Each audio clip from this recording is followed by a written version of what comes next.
ಓಂ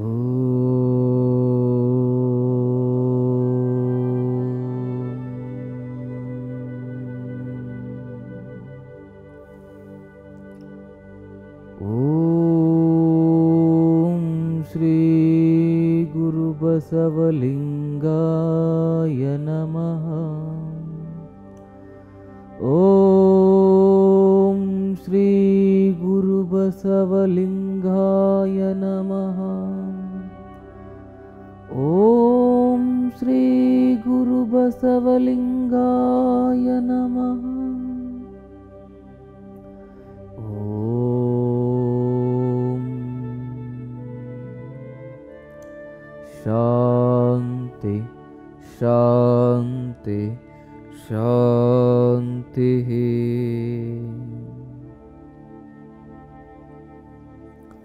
ಬಸವ ಟಿವಿಯ ಎಲ್ಲ ವೀಕ್ಷಕ ಬಂಧುಗಳಿಗೆ ಬಸವಯೋಗ ಕಾರ್ಯಕ್ರಮಕ್ಕೆ ಆತ್ಮೀಯವಾಗಿರತಕ್ಕಂಥ ಸ್ವಾಗತ.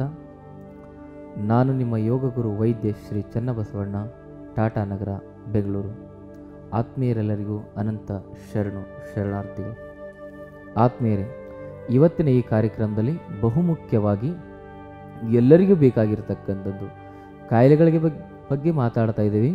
ಕಾಯಿಲೆಗಳನ್ನು ಹೇಗೆ ನಿವಾರಣೆ ಮಾಡಬೇಕು ಅಂತಕ್ಕಂಥದ್ರ ಬಗ್ಗೆ ಮಾತಾಡ್ತಾ ಇದ್ದೀವಿ. ಆದರೆ ಕಾಯಿಲೆ ಬಂದಾಗ ನಮ್ಮೊಳಗಿರತಕ್ಕಂಥ ಶಕ್ತಿಯನ್ನು ಹೇಗೆ ಜಾಗೃತಪಡಿಸ್ಕೋಬೇಕು ಅಂತಕ್ಕಂಥದ್ದು ಕೂಡ ಬಹಳ ಮುಖ್ಯ. ಈಗ ನಮಗೆ ಜ್ವರ ಬಂದಿದೆ, ಆ ಜ್ವರವನ್ನು ನಿವಾರಣೆ ಮಾಡಲಿಕ್ಕೆ ಔಷಧಿ ಮುಖ್ಯನೋ ಅಥವಾ ಬೇರೆ ಒಂದು ಒಳಗಡೆ ಶಕ್ತಿ ಇದೆ ಅದು ಮುಖ್ಯನೋ? ನಮಗೆ BP ಸಮಸ್ಯೆ ಬಂದಿದೆ, ಆ BP ಸಮಸ್ಯೆಯನ್ನು ನಿವಾರಣೆ ಮಾಡಲಿಕ್ಕೆ ಔಷಧಿ ಮುಖ್ಯನೋ ಒಳಗಡೆ ಒಂದು ಅತಿ ಅದ್ಭುತವಾಗಿರ್ತಕ್ಕಂಥ ಶಕ್ತಿ ಇದೆ ಅದು ಮುಖ್ಯನೋ? ಸಕ್ಕರೆ ಕಾಯಿಲೆಯನ್ನು ವಾಸಿ ಮಾಡ್ಕೊಳ್ಳಿಕ್ಕೆ ಕೂಡ ಅಷ್ಟೇ, ಅಸ್ತಮಾ ಸಮಸ್ಯೆ ವಾಸಿ ಮಾಡ್ಕೊಳ್ಳಿಕ್ಕೆ ಕೂಡ ಅಷ್ಟೇ. ಈ ಜಗತ್ತಿನಲ್ಲಿ ಎಷ್ಟು ಕಾಯಿಲೆಗಳಿದಾವಲ್ಲ, ಆ ಎಲ್ಲ ಕಾಯಿಲೆಗಳನ್ನು ವಾಸಿ ಮಾಡ್ಕೊಳ್ಳಿಕ್ಕೆ ಔಷಧಿಗಳು ಮುಖ್ಯನೋ ಅಥವಾ ನಮ್ಮ ಶರೀರದ ಒಳಗಡೆ ಒಂದು ಶಕ್ತಿ ಇದೆಯಲ್ಲ ಅದು ಮುಖ್ಯನೋ? ಶರೀರದ ಒಳಗಡೆ ಒಂದು ಶಕ್ತಿ ಇದೆಯಲ್ಲ ಅಂತ ನಾನು ಹೇಳ್ತಾ ಇದ್ದೀನಿ. ಅದು ಯಾವ ಶಕ್ತಿ ಅಂದರೆ ಅದಕ್ಕೆ ರೋಗ ನಿರೋಧಕ ಶಕ್ತಿ ಅಂತ ಕರೀತಾರೆ. ಯಾವಾಗ ನಮ್ಮ ಶರೀರದಲ್ಲಿ ರೋಗ ನಿರೋಧಕ ಶಕ್ತಿ ಸರಿಯಾಗಿ ಕೆಲಸ ಮಾಡ್ತದೆ, ಆವಾಗ ನಾವು ಯಾವುದೇ ಔಷಧಿಯನ್ನು ತೆಗೆದುಕೊಂಡರೂ ಕೂಡ ನಾವು ಬೇಗ ಗುಣಮುಖವಾಗ್ತಾ ಹೋಗ್ತೇವೆ. ನಮ್ಮ ಶರೀರದ ಒಳಗಡೆ ರೋಗ ನಿರೋಧಕ ಶಕ್ತಿಯನ್ನು ಸಾಯಿಸ್ತಕ್ಕಂಥದ್ದು ಯಾವುದಂತ ಹೇಳಿದ್ರೆ ಈ ರಾಸಾಯನಿಕ ಔಷಧಿಗಳು, ಕೆಮಿಕಲ್ ಔಷಧಿಗಳು. ಈ ಔಷಧಿಗಳ ಸೇವನೆಯಿಂದ ನಮ್ಮ ಲಿವರ್ನಲ್ಲಿರತಕ್ಕಂಥ ಎಲ್ಲ ಜೀವ ಸತ್ವವು ಕೂಡ ಸಂಪೂರ್ಣವಾಗಿ ನಾಶವಾಗ್ತಾ ಹೋಗುತ್ತೆ. ಯಾವುದೇ ಕೆಮಿಕಲ್ ಔಷಧಿಯನ್ನು ನಮ್ಮ ಲಿವರ್ ಏನು ಮಾಡಲ್ಲ, ಅದು ಹೊರಗಡೆ ಬಿಡಲ್ಲ. ಅದೇನು ಮಾಡ್ತದೆ, ಅದು ಒಳಗಡೆ ಇಟ್ಕೊಂಡಿರ್ತದೆ, ಯಾವ ಕೆಮಿಕಲನ್ನು ಹೊರಗಡೆ ಬಿಡಲ್ಲ ಅಂತ ಹೇಳ್ಬಿಟ್ಟು. ಆವಾಗ ಏನು ಮಾಡ್ತಾರೆ ಡಾಕ್ಟ್ರುಗಳು, ಆ ಲಿವರಿಂದ ಹೊರಗಡೆ ಹೋಗ್ಬೇಕಂತ ಜಾಸ್ತಿ ಡೋಸೇಜನ್ನು ಕೊಡ್ತಾ ಹೋಗ್ತಾರೆ. ನಿಮಗೆ ನೆನಪಿರಲಿ, ನೋವು ನಿವಾರಕ ಮಾತ್ರೆಗಳು, ಪೇನ್ ಕಿಲ್ಲರ್ ತೊಗೊಂಡ್ರೆ ನಮ್ಮ 100% ನಮ್ಮ ಕಿಡ್ನಿ ಫೇಲ್ ಆಗ್ತದೆ. ಥೈರಾಯ್ಡ್ ಮಾತ್ರೆ ತೊಗೊಂಡ್ರೆ ನಮ್ಮ ಹೃದಯಕ್ಕೆ ಸಮಸ್ಯೆ ಬರ್ತದೆ, ನಮ್ಮ ಲಿವರಿಗೆ ಸಮಸ್ಯೆ ಬರ್ತದೆ. ನಾವು ಮುಟ್ಟಾಗ್ಲಿಕ್ಕೊಂದು ಮಾತ್ರೆ ತೊಗೊತೀವಿ ಹೆಣ್ಮಕ್ಳು, ಮುಟ್ಟು ನಿಲ್ಲಿಕ್ಕೊಂದು ಮಾತ್ರೆ ತೊಗೊತಾ ಇದ್ದಾರೆ ಹೆಣ್ಮಕ್ಳು. ಎಲ್ಲದಕ್ಕೂ ಮಾತ್ರೆಗಳು, ಕ್ಯಾಲ್ಶಿಯಮ್ಗೆ ಒಂದು ಮಾತ್ರೆ, ವಿಟಮಿನ್ಗೆ ಒಂದು ಮಾತ್ರೆ, ಊಟದಕ್ಕಿಂತ ಮಾತ್ರೆಗಳ ಸಂಖ್ಯೆನೇ ಜಾಸ್ತಿ ಆಗಿದೆ. ಹಾಗಾದರೆ ನಾವು ಸರಿಯಾಗಿ ಬದುಕುವುದನ್ನು ಇನ್ನೂ ತಿಳಿದುಕೊಂಡಿಲ್ಲ ಅಂತ ಅರ್ಥ. ಸರಿಯಾಗಿ ಬದುಕುವುದಂದರೆ ನಮ್ಮೊಳಗಿರುವ ರೋಗ ನಿರೋಧಕ ಶಕ್ತಿಯನ್ನು ನಾವು ಜಾಗೃತಪಡಿಸಿಕೊಂಡಾಗ ನಾವು ಸರಿಯಾಗಿ ಬದುಕುವುದನ್ನು ಕಲ್ತಿದ್ದೇವೆ ಅಂತ ಅರ್ಥ. ಹಾಗಾದರೆ ಈ ರೋಗ ನಿರೋಧಕ ಶಕ್ತಿಯನ್ನು ನಾವು ಜಾಗೃತಪಡಿಸ್ಕೊಳ್ಳಿಕ್ಕೆ ನಮ್ಮ ಮನೆಯಲ್ಲಿ, ನಮ್ಮ ನಿಸರ್ಗದಲ್ಲಿ ಸಿಗ್ತಕ್ಕಂಥ ದಿವ್ಯ ಔಷಧಿಗಳು ಯಾವುವಂದರೆ ಗರಿಕೆ ಹುಲ್ಲು. ಗರಿಕೆ ಹುಲ್ಲಿನ ಜ್ಯೂಸನ್ನು ನಾವು ಕುಡಿತಾ ಹೋದರೆ 100% ನಮಗೆ ರೋಗ ನಿರೋಧಕ ಶಕ್ತಿ ಜಾಸ್ತಿ ಆಗ್ತಾ ಹೋಗುತ್ತೆ. ಯಾವುದೇ ಕಾಯಿಲೆ ಬರಲಿ ಅದು ದೀರ್ಘಕಾಲವಾಗಿ ಇರಲ್ಲ. ಕೆಲವು ಜನರಿಗೆ ಏನಾಗ್ತದೆ ಅಂತ ಹೇಳಿದ್ರೆ, ರೋಗ ನಿರೋಧಕ ಶಕ್ತಿ ಕಡಿಮೆ ಇದ್ದಾಗ ಪದೇ ಪದೇ ಪದೇ ಪದೇ ಕೆಮ್ಮು, ನೆಗಡಿ, ಜ್ವರ ಪದೇ ಪದೇ ಆಗ್ತಾ ಇರ್ತದೆ. ಆ ಕೆಮ್ಮು, ನೆಗಡಿ, ಜ್ವರ ಪದೇ ಪದೇ ಆಗಿ ಆಗಿ ಆಗಿ ಅದರಿಂದ ಏನಾಗುತ್ತೆ, ಅಲರ್ಜಿಟಿಕ್ ಕಾಯಿಲೆಗಳು ಶುರುವಾಗಲಿಕ್ಕೆ ಪ್ರಾರಂಭ ಆಗ್ತವೆ.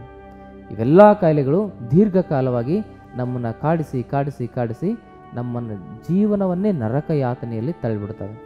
ಹಾಗಾಗಿ ರೋಗ ನಿರೋಧಕ ಶಕ್ತಿ ಅಂತಕ್ಕಂಥದ್ದು ಶರೀರದ ಒಳಗಡೆ ಇದೆ. ಅದಕ್ಕೆ ಇಮ್ಯುನಿಟಿ ಪವರ್ ಅಂತ ಕರೀತಾರೆ. ಅದನ್ನು ಸರಿಯಾದ ರೀತಿಯಲ್ಲಿ ಜಾಗೃತಪಡಿಸ್ಕೊಳ್ಳಿಕ್ಕೆ, ಅದನ್ನು ಆ್ಯಕ್ಟಿವ್ ಮಾಡ್ಕೊಳ್ಳಿಕ್ಕೆ ನಾವು ಗರಿಕೆ ಹುಲ್ಲಿನ ಜ್ಯೂಸನ್ನು ಕುಡಿಬೇಕು. ತುಂಬ ಇಂಪಾರ್ಟೆಂಟ್ ಗರಿಕೆ ಹುಲ್ಲಿನ ಜ್ಯೂಸ್. ಅದಾದಮೇಲೆ ರೋಗ ನಿರೋಧಕ ಶಕ್ತಿಗೆ ಅತಿ ಅದ್ಭುತವಾಗಿ ಸಹಾಯವನ್ನು ಮಾಡತಕ್ಕಂಥ ಇನ್ನೊಂದು ದಿವ್ಯ ಔಷಧಿ ಯಾವುದಾದ್ರೂ ಇದ್ದರೆ ಅದಕ್ಕೆ ವೀಟ್ ಗ್ರಾಸ್ ಅಂತ ಕರೀತಾರೆ. ಅಂದರೆ ಗೋಧಿ ಹುಲ್ಲು. ಈ ಗೋಧಿ ಹುಲ್ಲಾಗಿರ್ಬೋದು, ಗರಿಕೆ ಹುಲ್ಲಾಗಿರ್ಬೋದು, ಇವನ್ನ ನಾವು ಏನು ಮಾಡಬೇಕಂದ್ರೆ ಆ ಕೆಳಗಿನ ಕಾಂಡದ ಸಮೇತವಾಗಿ ನಾವು ಅದನ್ನು ಜ್ಯೂಸ್ ಮಾಡಬೇಕು. ಕಾಂಡದ ಸಮೇತವಾಗಿ ಆ ಒಂದು ಕಡ್ಡಿ ಸಮೇತವಾಗಿ ನಾವು ಅದನ್ನು ಜ್ಯೂಸ್ ಮಾಡ್ಕೊಂಡು ಕುಡಿಬೇಕು. ಅದನ್ನು ಜ್ಯೂಸ್ ಮಾಡ್ಕೊಂಡು ಪ್ರತಿನಿತ್ಯ ಕುಡಿಯೋದ್ರಿಂದ ಇದಕ್ಕೆ ಗ್ರೀನ್ ಬ್ಲಡ್ ಅಂತ ಕರೀತಾರೆ, ಹಸಿರು ರಕ್ತ ಅಂತ ಕರೀತಾರೆ. ಶರೀರ ಭಾಳ ಚೈತನ್ಯಯುತವಾಗಿರ್ತದೆ. ಅಟ್ಲೀಸ್ಟ್ ಇದನ್ನು ಒಂದು ವಾರಕ್ಕೆ ಒಂದು 4 ಬಾರಿ ಆದರೂ ಕುಡಿಬೇಕು. ನಾವು ಮನುಷ್ಯರು ಬುದ್ಧಿವಂತ ಪ್ರಾಣಿಗಳಂತ ಹೇಳ್ತೇವೆ. ನಾಯಿಗಿರೋಷ್ಟು ಬುದ್ಧಿನೂ ನಮಗಿಲ್ಲ. ನಾಯಿಗೆ ಏನಾದರೂ ಸಮಸ್ಯೆ ಆದರೆ ಅದೇನು ಮಾಡ್ತದೆ ಅಂದರೆ ಗರಿಕೆ ಹುಲ್ಲನ್ನು ತಿಂದು ವಾಂತಿ ಮಾಡ್ಕೊಳ್ತದೆ, ವಾಮಿಟಿಂಗ್ ಮಾಡ್ತದೆ. ಅಂದರೆ ಎಲ್ಲ ಅದರ ಶರೀರ ಎಲ್ಲ ಸ್ವಚ್ಛವಾಗುತ್ತೆ. ಹಾಗಾಗಿ ಮನುಷ್ಯ ಅನಿಸ್ಕೊಂಡಿರ್ತಕ್ಕಂಥವನು ಸರಿಯಾಗಿ ಜೀವನವನ್ನು ತಿಳ್ಕೊಳ್ಬೇಕು ಅಂತೇಳಿದ್ರೆ ಪ್ರಾಣಿಗಳನ್ನು ನೋಡಿ ಕಲಿಬೇಕಾಗ್ತದೆ. ಪ್ರಾಣಿಗಳನ್ನು ನೋಡಿ ನಾವು ತಿಳ್ಕೊಳ್ಳೋದು ಬಹಳ ಇದೆ. ನಮ್ಮ ಜೀವನದಲ್ಲಿ ಏನೇನೂ ಕಲ್ತಿಲ್ಲ ನಾವು. ಹಾಗಾಗಿ ಬಹಳ ಮುಖ್ಯವಾಗಿ ಗರಿಕೆ ಹುಲ್ಲು, ಗೋಧಿ ಸಸಿ, ಗೋಧಿನ ಮನೇಲಿ ಬೆಳೆಸಿ ಅವಿಶಿಷ್ಟ ಎತ್ತರ ಬರ್ತದೆ. ಅದೇನು ಮಾಡೋದು, ಕಟ್ ಮಾಡಿಬಿಟ್ಟು ಅದರ ಜ್ಯೂಸನ್ನು ಕುಡಿಯೋದು. ಇದರಿಂದ ರೋಗ ನಿರೋಧಕ ಶಕ್ತಿ ಜಾಸ್ತಿ ಆಗ್ತಾ ಹೋಗುತ್ತೆ. ಇದು ಕ್ಯಾನ್ಸರ್ ನಿವಾರಕ ಕೂಡ ಹೌದು. ಕ್ಯಾನ್ಸರ್ ಇರತಕ್ಕಂಥವ್ರಿಗೆ ಈ ಗರಿಕೆ ಹುಲ್ಲಿನ ಜ್ಯೂಸನ್ನು ಕೊಟ್ಟರೆ ಅವ್ರ ಕ್ಯಾನ್ಸರ್ ಕಡಿಮೆ ಆಗ್ತಾ ಬರ್ತದೆ. ಅಷ್ಟು ಅತಿ ಅದ್ಭುತವಾಗಿರ್ತಕ್ಕಂಥ ಶಕ್ತಿ ಈ ಗರಿಕೆ ಹುಲ್ಲಿನಲ್ಲಿದೆ. ಈಗ ಒಂದು ಚಿಕ್ಕ ವಿರಾಮವನ್ನು ತೆಗೆದುಕೊಂಡು ಬರತಕ್ಕಂಥ ಸಮಯ. ವಿರಾಮದ ನಂತರ ಈ ರೋಗ ನಿರೋಧಕ ಶಕ್ತಿಗೆ ಯಾವೆಲ್ಲ ಯೋಗಾಸನಗಳು ಸಹಾಯ ಮಾಡ್ತವೆ ಅಂತಕ್ಕಂಥದ್ರ ಬಗ್ಗೆ ಮಾಹಿತಿಯನ್ನು ನೋಡೋಣ.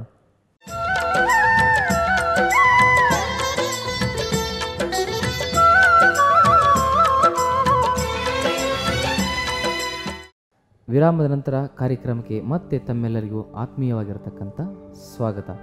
ಈ ರೋಗ ನಿರೋಧಕ ಶಕ್ತಿಯನ್ನು ಹೆಚ್ಚಿಗೆ ಮಾಡಲಿಕ್ಕೆ ಇನ್ನೊಂದು ದಿವ್ಯ ಔಷಧಿ ಯಾವುದಂದರೆ ಈ ಶುಂಠಿ ಪುಡಿ ಮತ್ತು ನಿಂಬೆಹಣ್ಣಿನ ರಸ.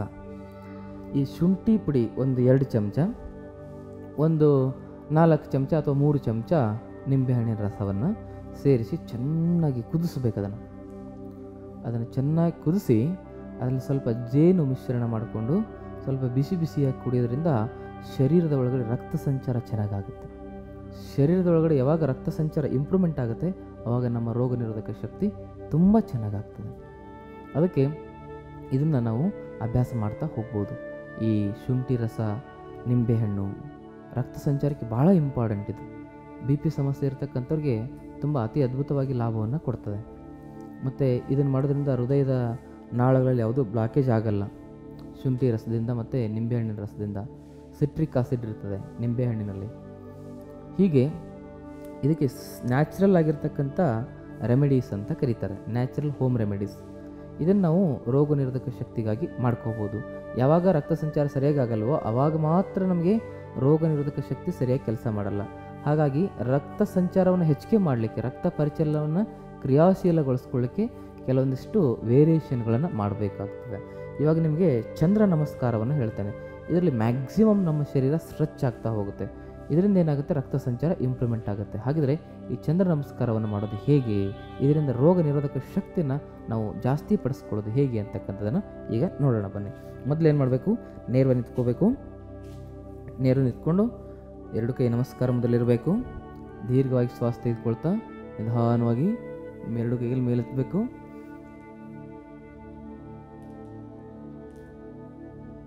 ನಿಧಾನವಾಗಿ ಶ್ವಾಸವನ್ನು ಬಿಡ್ತಾ ನಿಮ್ಮ 2 ಕೈಗಳನ್ನ ಕೆಳಗಡೆ ತೆಗೆದುಕೊಂಡ್ಬರ್ಬೇಕು.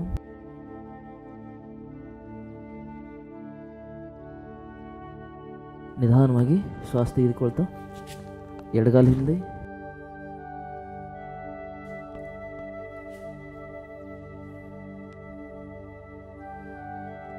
ಮೇಲೆ ನೋಡಬೇಕು. ನಿಧಾನವಾಗಿ ಶ್ವಾಸ ಬಿಡ್ತಾ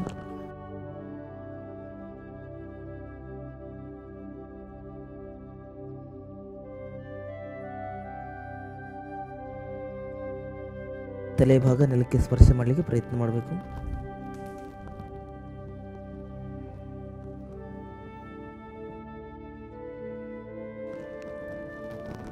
ನಿಧಾನವಾಗಿ ಶ್ವಾಸ ತೆಗೆದುಕೊಳ್ತಾ ದಂಡಾಸನ.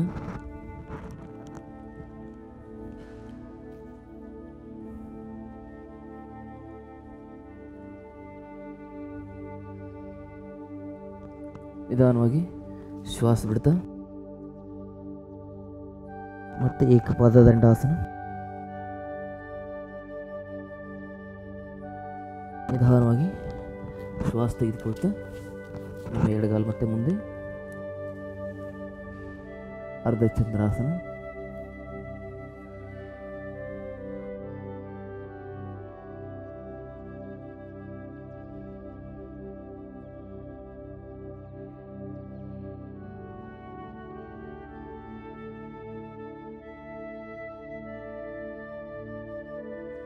ನಿಧಾನವಾಗಿ ಶ್ವಾಸವನ್ನು ಬಿಡ್ತಾ ನಿಮ್ಮ ಎರಡು ಕೈಗಳನ್ನ ಕೆಳಗಡೆ ತೆಗೆದುಕೊಂಬನ್ನಿ. ಮೌಂಟೇನ್ ಅಧೋಮುಖ ಶ್ವಾನಾಸನ.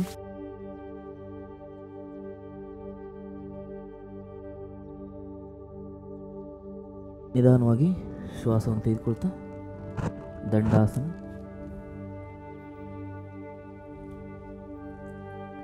ಎರಡು ಕೈಗಳು ನೇರವಾಗಿರಬೇಕು, ಕಾಲು ನೇರವಾಗಿರಬೇಕು. ಸೊಂಟದ ಭಾಗ ಜಾಸ್ತಿ ಮೇಲೇನೂ ಹೋಗಿರಬಾರ್ದು, ಜಾಸ್ತಿ ಈ ರೀತಿ ಕೆಳಗಡೆನೂ ಬಂದಿರಬಾರ್ದು.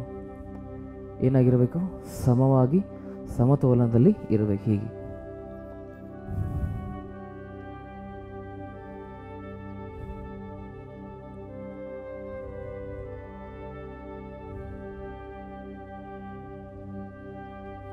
ನಿಧಾನವಾಗಿ ಉಸಿರನ್ನು ಬಿಡ್ತಾ ಬಲಗಾಲನ ಮೇಲೆ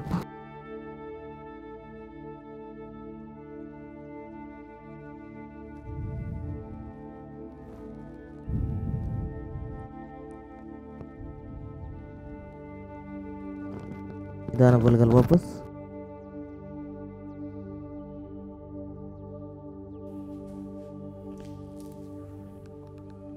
अर्धचंद्रासन.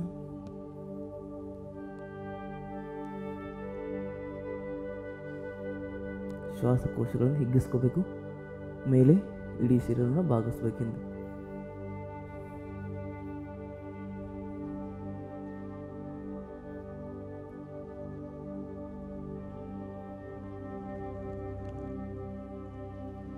ಹಿಂದೆ ಬೆರಳನ್ನು ನೋಡಬೇಕು.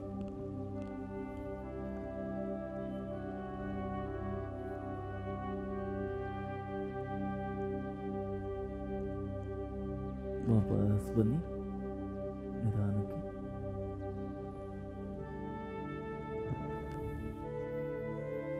ಅಧೋಮುಖ.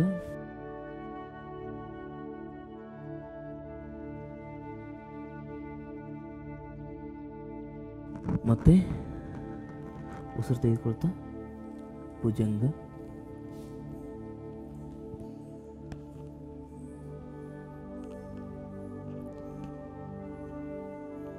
ಮತ್ತೆ ಉಸಿರನ್ನು ಹೊರಗಡೆ ಹಾಕ್ತಾ ಅಧೋಮುಖ.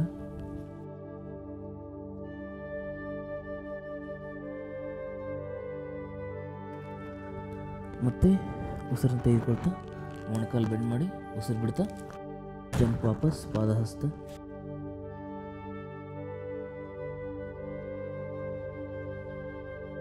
ನಿಮ್ಮ ಮೊಣಕಾಲಿಗೆ ಹಣೆಯನ್ನು ಸ್ಪರ್ಶ ಮಾಡಲಿಕ್ಕೆ ಪ್ರಯತ್ನ ಮಾಡಿ.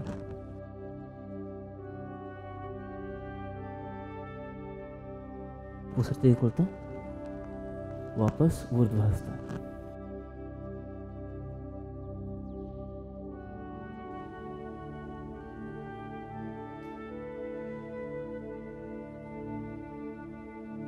ಸಮಸ್ಥಿತಿ.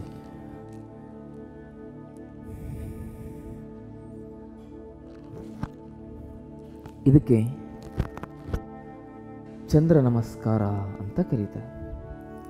ಇದರಿಂದ ಶರೀರದ ಒಳಗಡೆ ರಕ್ತ ಪರಿಚಲನೆಯ ಶಕ್ತಿ ಜಾಸ್ತಿ ಆಗ್ತಾ ಹೋಗುತ್ತೆ. ಆವಾಗ ನಿಮಗೆ ರೋಗ ನಿರೋಧಕ ಶಕ್ತಿ ಕೂಡ ಜಾಸ್ತಿ ಆಗುತ್ತೆ. ಈಗ ಒಂದು ಚಿಕ್ಕ ವಿರಾಮವನ್ನು ತೆಗೆದುಕೊಂಡು ಬರೋಣ. ಈ ರೋಗ ನಿರೋಧಕ ಶಕ್ತಿಯ ಬಗ್ಗೆ ಇನ್ನಷ್ಟು ಮಾಹಿತಿಗಳನ್ನು ನೋಡೋಣ.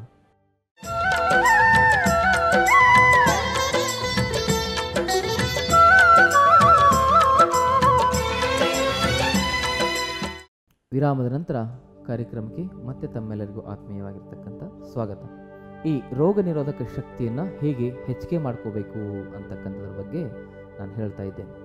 ರೋಗ ನಿರೋಧಕ ಶಕ್ತಿ ಅಂತಕ್ಕಂಥದ್ದು that is our first doctor. ರೋಗ ನಿರೋಧಕ ಶಕ್ತಿ ಇಲ್ಲ ಅಂತ ಹೇಳಿದ್ರೆ ನಾವು ಏನು ಮಾಡಲಿಕ್ಕಾಗಲ್ಲ. ಯಾವುದೇ ಔಷಧಿಗಳನ್ನು ತಗೊಂಡ್ರೂ ಕೂಡ ನಮ್ಮ ಕಾಯಿಲೆ ವಾಸಿಯಾಗಲ್ಲ, ನಾವು ಬದುಕಲಿಕ್ಕೆ ಆಗಲ್ಲ ಅಂತ ಹೇಳಿಬಿಡಿ. ರೋಗ ನಿರೋಧಕ ಶಕ್ತಿ ಎಲ್ಲರಿಗೂ ಇರ್ತದೆ. ಕೆಲವೊಬ್ಬರಿಗೆ ಕಡಿಮೆ ಇರ್ತದೆ, ಇನ್ನು ಕೆಲವೊಬ್ಬರಿಗೆ ತೀರಾ ಕಡಿಮೆ ಇರ್ತದೆ, ಕೆಲವೊಬ್ಬರಿಗೆ ಜಾಸ್ತಿ ಇರ್ತದೆ. ಹಾಗಾಗಿ ಈ ರೋಗ ನಿರೋಧಕ ಶಕ್ತಿ ಎಷ್ಟು ಜಾಸ್ತಿ ಇರ್ತದೋ ಅಷ್ಟು ಒಳ್ಳೆಯದು. ಕೆಲವು ಸಂದರ್ಭದಲ್ಲಿ ಹಿಮೋಗ್ಲೋಬಿನ್ ಜಾಸ್ತಿ ಆದರೆ ಒಳ್ಳೆಯದಲ್ಲ ಅಂತ ಹೇಳ್ತಾರೆ. ಕೆಲವು ಸಂದರ್ಭದಲ್ಲಿ ಯಾಕಂದರೆ ಹಿಮೋಗ್ಲೋಬಿನ್ ಜಾಸ್ತಿ ಆದರೆ ಕ್ಯಾನ್ಸರ್ ಬರ್ತದೆ. ವೈಟ್ ಬ್ಲಡ್ ಸೆಲ್ ಜಾಸ್ತಿ ಆದರೆ ಒಳ್ಳೆಯದಲ್ಲ, ಸಕ್ಕರೆ ಜಾಸ್ತಿ ಆದರೆ ಒಳ್ಳೆಯದಲ್ಲ, ಆಮೇಲೆ BP ಜಾಸ್ತಿ ಆದರೆ ಒಳ್ಳೆಯದಲ್ಲ, ಎಲ್ಲ ಜಾಸ್ತಿ ಆದರೆ ಒಳ್ಳೆಯದಲ್ಲ ಅಂತ ಹೇಳ್ತಾರೆ. ಆದರೆ ಇಮ್ಯುನಿಟಿ ಪವರ್, ರೋಗ ನಿರೋಧಕ ಶಕ್ತಿ ಎಷ್ಟು ಜಾಸ್ತಿ ಆದರೂ ಒಳ್ಳೆಯದೇ. ಅದೆಷ್ಟೇ ಜಾಸ್ತಿ ಆಗಲಿ ಅಥವಾ ಅತಿ ಅದ್ಭುತವಾಗಿರತಕ್ಕಂಥದ್ದು. ಹಾಗಾಗಿ ಈ ರೋಗ ನಿರೋಧಕ ಶಕ್ತಿ ಜಾಗೃತವಾಗಬೇಕು, ಜಾಸ್ತಿ ಆಗಬೇಕಂದ್ರೆ ನಾವು ಸ್ಪಿರಿಚುವಲ್ ಆಗಿರಬೇಕು. ಸ್ಪಿರಿಚುವಲ್ ಆಧ್ಯಾತ್ಮ ಜೀವಿಗಳು. ಆಧ್ಯಾತ್ಮ ಜೀವಿ ಅಂತ ಹೇಳಿದ್ರೇನು? Sharing and caring. ಬೇರೆಯವ್ರ ಬಗ್ಗೆ ನಮಗೆ ಕಾಳಜಿ ಇರಬೇಕು, ಬೇರೆಯವ್ರ ಬಗ್ಗೆ ನಮಗೆ ಕಳಕಳಿ ಇರಬೇಕು, ಬೇರೆಯವ್ರಿಗೆ ಏನಾದರೂ ಕೊಟ್ಟು ತಿಂತಕ್ಕಂಥ ಸ್ವಭಾವ ಇರಬೇಕು. ಅದಕ್ಕೆ ಬಸವ ತಂದೆ ದಾಸೋಹ ನೀತಿಯನ್ನು ತಂದರು. ದಾನ ಮಾಡಿದ್ರೆ ನಮಗೆ ಅಹಂಕಾರ ಬರ್ತದೆ, ನಾನು ಕೊಟ್ಟೆ ಅಂತಕ್ಕಂಥ ಅಹಂಕಾರ ನಮ್ಮಲ್ಲಿ ತುಂಬಿ ತುಳ್ಕಾಡ್ತದೆ. ಅದೇ ದಾಸೋಹ ಮಾಡಿದರೆ ನಾನು ದಾಸನಾಗಿ ಬೇರೆಯವರಿಗೆ ಕೊಡ್ತಕ್ಕಂಥದ್ದು, ಆ ಕೊಡುವ ಸೌಭಾಗ್ಯವನ್ನು ಆ ಭಗವಂತ ನನಗೆ ಕರುಣಿಸಿದ್ದಾನಲ್ಲ ಅಂತಕ್ಕಂಥ ಕೃತಜ್ಞತೆಯ ಭಾವನೆಯಿಂದ ಬೇರೆಯವರಿಗೆ ನನ್ನ ಕೈಲಾಗಿರ್ತಕ್ಕಂಥ ಸಹಾಯವನ್ನು ಮಾಡೋದಿದೆಯಲ್ಲ, ಇದಕ್ಕೆ ದಾಸೋಹ ಅಂತ ಕರೀತಾರೆ. ಹಾಗಾಗಿ ನಾವು ಮುಖ್ಯವಾಗಿ ತಿಳ್ಕೊಳ್ಬೇಕಾಗಿರತಕ್ಕಂಥದ್ದು ಏನಂದರೆ, ನಮ್ಮ ರೋಗ ನಿರೋಧಕ ಶಕ್ತಿ ಜಾಸ್ತಿ ಆಗಬೇಕಂದ್ರೆ ನಾವು ಆಧ್ಯಾತ್ಮಿಕವಾಗಿರ್ತಕ್ಕಂಥ ಜೀವನವನ್ನು ನಡೆಸಬೇಕು. ಆಧ್ಯಾತ್ಮಿಕವಾಗಿರ್ತಕ್ಕಂಥ ಜೀವನ ಅಂದರೆ ಬೇರೆ ಏನೂ ಅಲ್ಲ, ಪೂಜೆ, ಹವನ, ಹೋಮ, ಯಜ್ಞ, ಯಾಗಾದಿಗಳು. ಇದು ಆಧ್ಯಾತ್ಮಿಕವಾಗಿರ್ತಕ್ಕಂಥ ಜೀವ ಅಲ್ಲ. ಇವ ನಾರವ ಇವ ನಾರವ ಇವ ನಾರವ ಎಂದೆನಿಸದಿರಯ್ಯ, ಇವ ನಮ್ಮವ ಇವ ನಮ್ಮವ ಇವ ನಮ್ಮವ ಎಂದೆನಿಸಯ್ಯ, ನಮ್ಮ ಮನೆಯ ಮಗನೆಂದೆನಿಸಯ್ಯ ಕೂಡಲ ಸಂಗಮ ದೇವ ಅಂತಿದೆಯಲ್ಲ. ಅಂದರೆ ಬೇರೆಯವರನ್ನು ನಾವು ನಮ್ಮವರಂತೆ ಕಾಣ್ತಕ್ಕಂಥದ್ದು, ವಿಶ್ವ ಭ್ರಾತೃತ್ವವನ್ನು ಮೆರಿತಕ್ಕಂಥದ್ದು. ಇದರಿಂದ ರೋಗ ನಿರೋಧಕ ಶಕ್ತಿ ಜಾಸ್ತಿ ಆಗುತ್ತೆ. ಅದಕ್ಕೆ ಶರಣರಿಗೆ ಯಾವ ಸಮಸ್ಯೆ, ಆರೋಗ್ಯ ಸಮಸ್ಯೆಯನ್ನು ಬರಲಿಲ್ಲ. ಅವರು ದಿಟ್ಟವಾದ ಹೋರಾಟವನ್ನು ಮಾಡ್ತಾಯಿದ್ರು, ಸಮಾಜ ಪರಿವರ್ತನೆಯನ್ನು ಮಾಡ್ತಾನೆ ಹೋದರು. ಹಾಗಾಗಿ ಇವರಿಗೆ ಸಾಮಾಜಿಕ ಕಳಕಳಿ ಇತ್ತು, ಸಮಾಜದ ಬಗ್ಗೆ ಒಂದು ಒಳ್ಳೆಯ ರೀತಿಯಾಗಿರ್ತಕ್ಕಂಥ ಮನೋಭಾವನೆ ಇತ್ತು. ಹಾಗಾಗಿ ನಮಗೆ ಸಮಾಜದ ಬಗ್ಗೆ ಒಳ್ಳೆಯ ರೀತಿಯಾಗಿರ್ತಕ್ಕಂಥ ಮನೋಭಾವ ಇರಬೇಕಾಗ್ತದೆ. ಅಂದಾಗ ಮಾತ್ರ ನಮ್ಮ ಒಳಗಡೆ ರೋಗ ನಿರೋಧಕ ಶಕ್ತಿ ಜಾಸ್ತಿ ಆಗುತ್ತೆ. ಹೊರತು ನಾವು ಯಾವ ಔಷಧಿಗಳನ್ನು ತಗೊಂಡ್ರು, ಯಾವುದು ಏನೇ ಮಾಡಿಕೊಂಡು ಕುಡಿದ್ರು ಕೂಡ, ನಾನು ಹೇಳಿದ್ನಿಲ್ಲ ಇಷ್ಟೊತ್ತಿಗೆ, ಗರಿಕೆ ಹುಲ್ಲಿನ ಜ್ಯೂಸ್ ಅದು ಇದು ಎಲ್ಲ ಕುಡಿದ್ರೆ ಅದು ಉಪಯೋಗ ಆಗಬೇಕಾದ್ರೆ ಇದು ಇರಬೇಕು. ನೀವು ಎಷ್ಟೇ ಗರಿಕೆ ಹುಲ್ಲಿನ ಜ್ಯೂಸ್ ಕುಡಿದ್ರು ಬೇರೆಯವ್ನ ಸರ್ವನಾಶದ ಬಗ್ಗೆ ನಾವು ಮಾತಾಡ್ತಾ ಇದ್ರೆ, ಅವ್ನು ಕೆಟ್ಟದಾಗಬೇಕು, ಅವ್ನು ಹಂಗಾಗಬೇಕು, ಹಿಂಗಾಗಬೇಕು, ಅವನ ಬಗ್ಗೆ ಕೆಟ್ಟ ವಿಚಾರಗಳನ್ನೇ ಮಾಡ್ತಾ ಇದ್ರೆ ನಮ್ಮೊಳಗಡೆ ಇರತಕ್ಕಂಥ ಕೋಶಗಳೇನಾಗ್ತವೆ, ಬೇರೆ ಕೋಶಗಳನ್ನ ಏನು ಮಾಡ್ತವೆ, ಹಾಳು ಮಾಡ್ತಾ ಹೋಗುತ್ತೆ. ಅದಕ್ಕೆ ಆಟೋ ಇಮ್ಯೂನ್ ಡಿಸಾರ್ಡರ್ಗಳಂತ ಕರೀತಾರೆ. ಹಾಗಾಗಿ ನಾವು ಮುಖ್ಯವಾಗಿ ನಮ್ಮನ್ನು ನಾವು ಪ್ರೀತಿಸಿಕೊಳ್ಬೇಕು, ಬೇರೆಯವರನ್ನು ಮೊದಲು ಪ್ರೀತಿಸೋದನ್ನು ಕಲಿಬೇಕು. ಅದಕ್ಕಾಗಿ ನಮ್ಮನ್ನು ನಾವು ಪ್ರೀತಿಸ್ಬೇಕಂದ್ರೆ ನಮ್ಮ ಶರೀರದಲ್ಲಿ ಬಲ ಇರಬೇಕು, ಬೇರೆಯವ್ರನ್ನ ಪ್ರೀತಿಸ್ಬೇಕಂದ್ರೆ ನಮ್ಮ ಮನಸ್ಸಿನಲ್ಲಿ ಕರುಣೆ ಇರಬೇಕು. ಕರುಣೆ ಇರಬೇಕಂದ್ರೆ ನಾವೇನು ಮಾಡಬೇಕು? ಪ್ರಾಣಾಯಾಮ, ಧ್ಯಾನವನ್ನು ಮಾಡಬೇಕು. ನಮ್ಮಲ್ಲಿ ನಾವು ಪ್ರೀತಿಸ್ಕೊಂಡು ಮಾತ್ರ ಬೇರೆಯವ್ರನ್ನ ಪ್ರೀತಿಸಲಿಕ್ಕೆ ಸಾಧ್ಯ. ನಮ್ಮ ಬಗ್ಗೆ ನಮಗೆ ರೆಸ್ಪಾನ್ಸಿಬಿಲಿಟಿ, ಗೌರವ, ರೆಸ್ಪೆಕ್ಟ್ ಇರಬೇಕು ನಮ್ಮ ಬಗ್ಗೆ ನಮಗೆ. ಅರ್ಥ ಆಯ್ತಾ? ಈ ಮಾನವ ಮಹಾಮಾನವನಾಗಬೇಕು. ಅದಕ್ಕೆ ಆ ಶಕ್ತಿಯನ್ನು ತುಂಬಲಿಕ್ಕೆ ಕೆಲವೊಂದಿಷ್ಟು ಯೋಗ. ಅದು ಯಾವ ಯೋಗ ಅಂತ ಹೇಳಿದ್ರೆ ಅದಕ್ಕೆ ದಂಡ ಬೈಠಕ್ ಯೋಗ ಅಂತ ಕರೀತಾರೆ. ಈ ರೋಗ ನಿರೋಧಕ ಶಕ್ತಿಯನ್ನು ಜಾಸ್ತಿ ಮಾಡಲಿಕ್ಕೆ ದಂಡ ಬೈಠಕ್ ಯೋಗ ಬಹಳ ಹೆಲ್ಪ್ ಮಾಡ್ತದೆ. ಅದರಲ್ಲಿ ಮೊದಲನೇದು ಯಾವುದು ಅಂತ ಹೇಳಿದ್ರೆ ಸರಳ ಬೈಠಕ್. ಸರಳ ಬೈಠಕ್ ಹೇಗೆ ಮಾಡೋದು? ಹೀಗೆ ಕುತ್ಕೊಳ್ಳೋದು, ಹೀಗೆ ಹೇಳೋದು, ಹೀಗೆ ಕುತ್ಕೊಳ್ಳೋದು, ಹೀಗೆ ಹೇಳೋದು, ಹೀಗೆ ಪ್ರತಿನಿತ್ಯವೂ ಕೂಡ ನೀವು ದಂಡ ಬೈಠಕ್ ಮಾಡಿದ್ದೇ ಆದರೆ ನಿಮಗೆ ಯಾವ ಕಾಯಿಲೆಗಳು ಬರಲಿಕ್ಕೆ ಸಾಧ್ಯನೇ ಇಲ್ಲ. ಇದು ಹೀಗೆ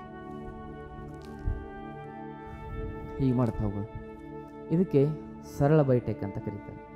ಇನ್ನು ರಾಮಮೂರ್ತಿ ಬೈಠಕ್ ಅಂತ ಇದೆ.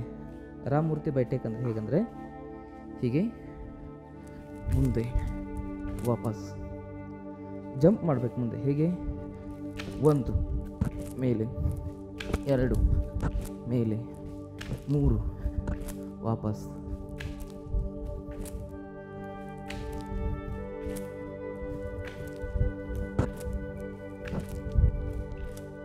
ಹೀಗೆ ಇದಕ್ಕೇನು ಹೇಳ್ತಾರೆ ಅಂದರೆ ರಾಮಮೂರ್ತಿ ಬೈಟೆಕ್ ಅಂತ ಹೇಳ್ತಾರೆ. ಇದಾದಮೇಲೆ ಸ್ವಲ್ಪ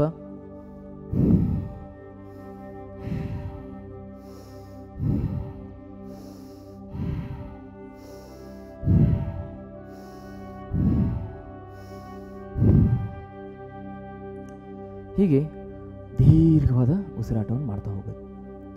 ಆಳವಾಗಿ ಒಳಗಡೆ ತುಂಬುತ್ತಾ ಹೋಗಬೇಕು.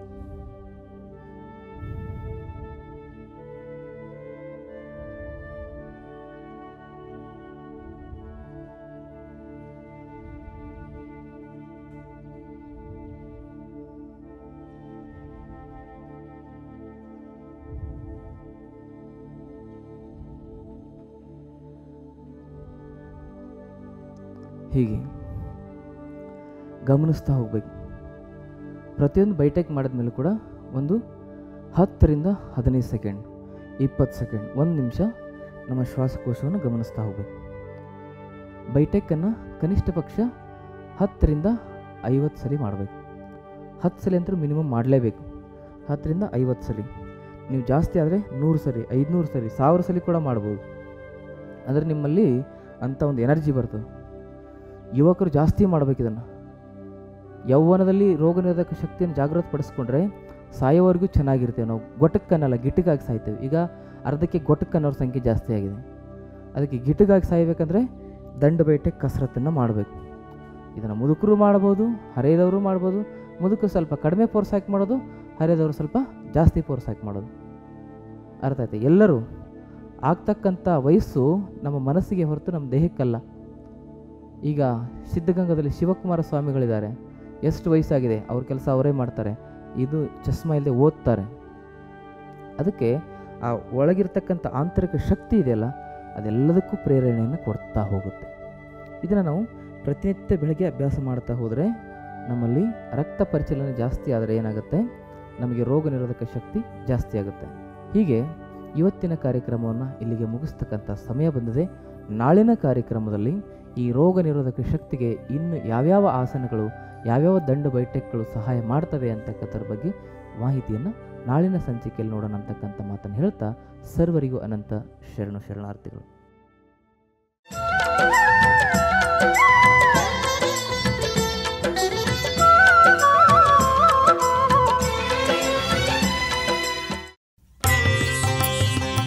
ಗುಣವಾಗದ ನಿಮ್ಮ ಎಲ್ಲ ಕಾಯಿಲೆಗಳಿಗೆ ಇಲ್ಲಿ ಚಿಕಿತ್ಸೆ ನೀಡಿ ಪರಿಹಾರ ಒದಗಿಸಲಾಗುವುದು.